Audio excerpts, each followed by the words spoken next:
नमस्कार, मैं हूं राजेंद्र तिवारी और आप देख रहे हैं अनब्रेकिंग लाइव। बात शुरू करने से पहले मैं आप लोगों से अनुरोध करना चाहूंगा कि यदि आपको हमारे इस वीडियो की के कंटेंट अच्छा लगे, इसकी बातें अच्छी लगें तो इसे अपने सोशल मीडिया प्लेटफॉर्म पर शेयर जरूर करें और अपने मित्रों और परिचितों के बीच में इसको फॉरवर्ड करें। इसके अलावा अगर अनब्रेकिंग सब्सक्राइब नहीं किया है तो कृपया कर लें और साथ ही बेल आइकन भी दबा दें, उससे आपको हमारे हर वीडियो की जानकारी मिल जाया करेगी। तो चलिए आज की बात शुरू करते हैं। जैसा मैंने कल के वीडियो में कहा था, जो गर्भ संस्कार, जो आरएसएस का गर्भ संस्कार कार्यक्रम है, उसको लेकर के जो वीडियो डाला था, उसमें जो मैंने आपको बताया था कि मैं आपको बताऊंगा कि राष्ट्रीय स्वयंसेवक संघ के द्वितीय सर संघचालक एमएस गोलवलकर जी, जिनको गुरु जी कहते हैं, वो अब भारतीय नस्ल और इस सब के बारे में क्या सोचते थे। और ये दरअसल इस तरह की चीज है, जो बातें वो उन्होंने एक भाषण में गुजरात विश्वविद्यालय के सोशल साइंस स्कूल में 1960 17 दिसंबर 1960 को उनको आमंत्रित किया गया था और वहां उन्होंने एक भाषण दिया था। और वो भाषण ऑर्गेनाइजर, जो आरएसएस का मुखपत्र है, उसमें छपा भी था। भाषण इतना विवादित है, या इस पर इतनी तरह की बातें हो सकती हैं, क्योंकि आरएसएस ने जो बाद में गोलवलकर समग्र करके उनकी सारी जो लेखन था और जितने भाषण थे, उनका समग्र जो उन्होंने छापा है 12 खंडों में, उसमें इस भाषण को भी छापा है, लेकिन 2 पर्टिकुलर पैराग्राफ उसमें से डिलीट कर दिए गए और वही 2 पैराग्राफ में वो बातें कही गई हैं जिनका जिक्र हम यहां करने आ रहे हैं। और भले वो वहां से डिलीट कर लें, लेकिन ऑर्गेनाइजर में वो चीजें छपी हुई हैं।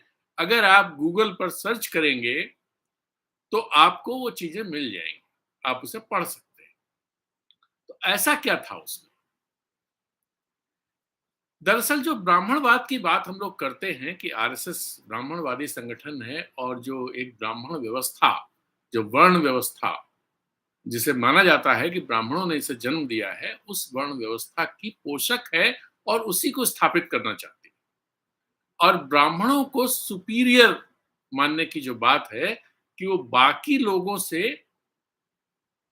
सुपीरियर है, श्रेष्ठ है, मतलब मनुष्यों में ब्राह्मण श्रेष्ठ है, ये जो मान्यता है, उनकी जो बातें यहाँ पर जिनका मैं जिक्र करने जा रहा हूं, उसमें वही चीज निकलकर सामने आती है। तो चलिए बात शुरू करते हैं। दरअसल उस भाषण में आ, बात ये हो रही थी कि भारत में रहने वाले लोगों की जो नस्ल है, मतलब उन लोगों को बेहतर कैसे किया जाए। वो बुद्धिमान हो, वो जो है बहुत ही प्रज्ञावान हो, संस्कारी हो, देशभक्त हो, इस तरह की चीजें कैसे उनमें इनकलकेट की जाए। कैसे, जैसे अभी जो गर्भ संस्कार वाला कार्यक्रम आरएसएस का है, वो इसीलिए है कि वह देशभक्ति और संस्कार इनकलकेट गर्भस्थ शिशु, जब शिशु गर्भ में है उसी समय उसे इनकलकेट करने की प्रक्रिया शुरू कर देनी चाहिए। और इसी के तहत वो एक प्रयोग कर रहे हैं, एक अभियान चला रहे हैं, प्रोजेक्ट लेकर के चल रहे हैं, जिसे तेलंगाना की जो राज्यपाल हैं, उन्होंने रविवार को शुरू किया, लॉन्च किया। तो गुरु गोलवलकर ने जो उस समय वहां भाषण दिया था, वो भाषण, अगर मैं आपको उसका पहले लबो-लुआब बताऊं या पहले आपको मैं पढ़ करके सुनाऊं, तो पहले सुन ही लेते हैं कि वो भाषण क्या था। उन्होंने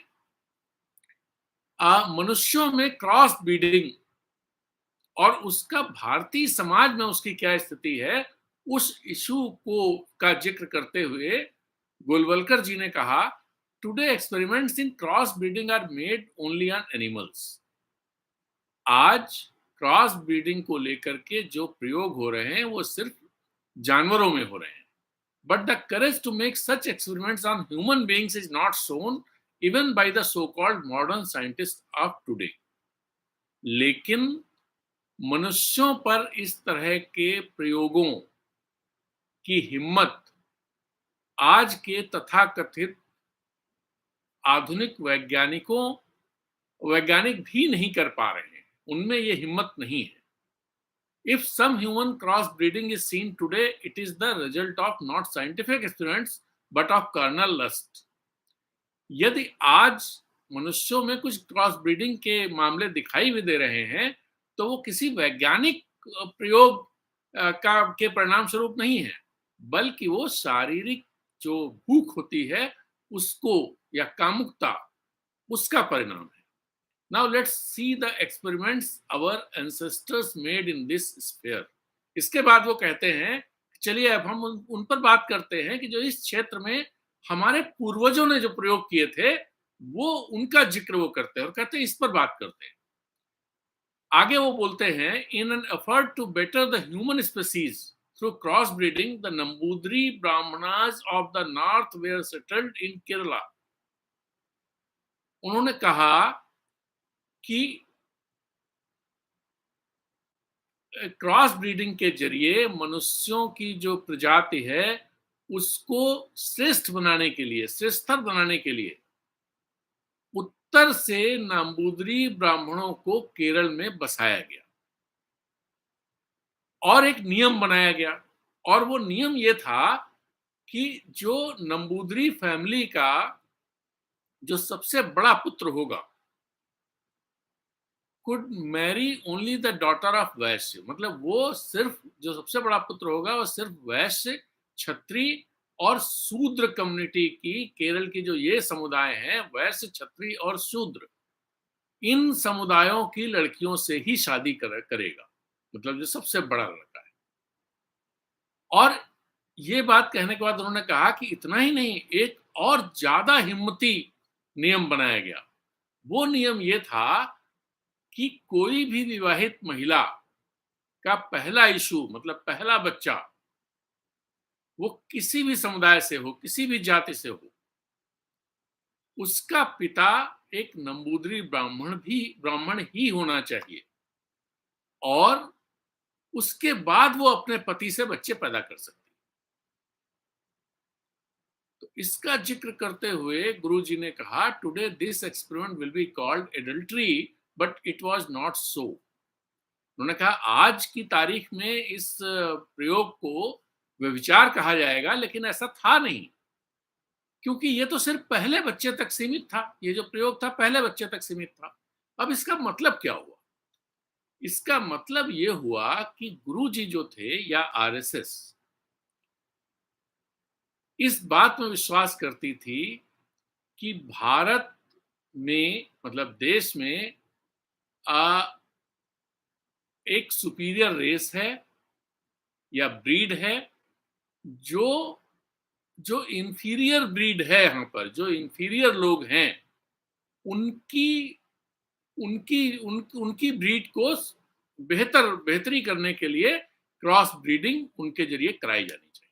दूसरी बात, वो ये मानते थे कि जो ब्राह्मण हैं वो श्रेष्ठ हैं और ब्राह्मणों से क्रॉस ब्रीडिंग करा के पूरी भारत के सभी समुदाय के लोगों को श्रेष्ठ बनाया जा सकता है. तो ये कुल मिलाकर के लब्बोलुआब. इसके अलावा उन्होंने जाति वर्ण व्यवस्था पर भी उन्होंने बोला और वो भी बहुत महत्वपूर्ण है, उसको अगले वीडियो में बात करेंगे. तो ये मामला था. क्या आप ये चीजें अगर आज किसी भी रूप में लागू करने की बात की जाए तो क्या आप ये हिम्मत कर पाएंगे कि इस घिनौने प्रयोग या इस घिनौनी बात को क्या आप लागू करने के पक्षकार बनेंगे? क्या समर्थन कर सकेंगे? क्या आज के युग में क्या ऐसी चीजों को अनुमति दी जानी चाहिए?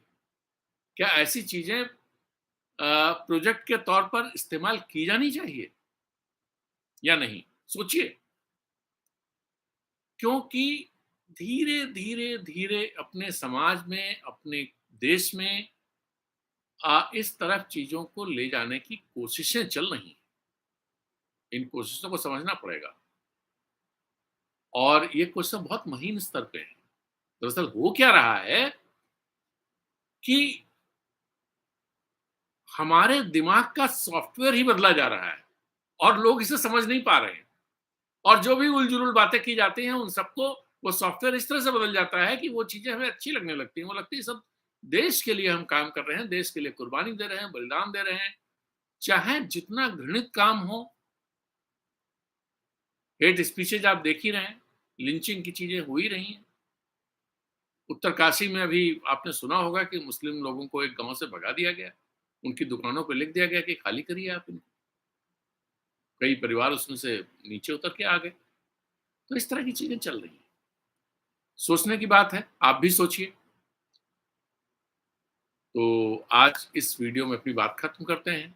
साथ में आपसे फिर से एक बार अनुरोध कर लूँ, यदि आपको हमारा वीडियो अच्छा लगे, हमारी टिप्पणी अच्छी लग रही है, तो कृपया इसे अपने सोशल मीडिया प्लेटफ़ॉर्म पर शेयर ज़रूर करें और इसे अपने फ़ेसबुक, व्हाट्सएप, इंस्टाग्राम, लिंक्डइन जैसे सोशल अकाउंट्स में पोस्ट करें, साथ में अपनी राय भी लिखें कि इस वीडियो को क्यों देखा जाना चाहिए।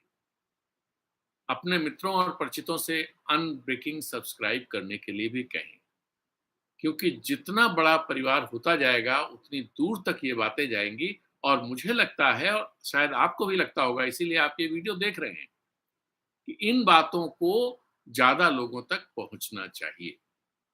तो चलिए, विदा लेते हैं। जय हिंद। अगले वीडियो में फिर मिलेंगे।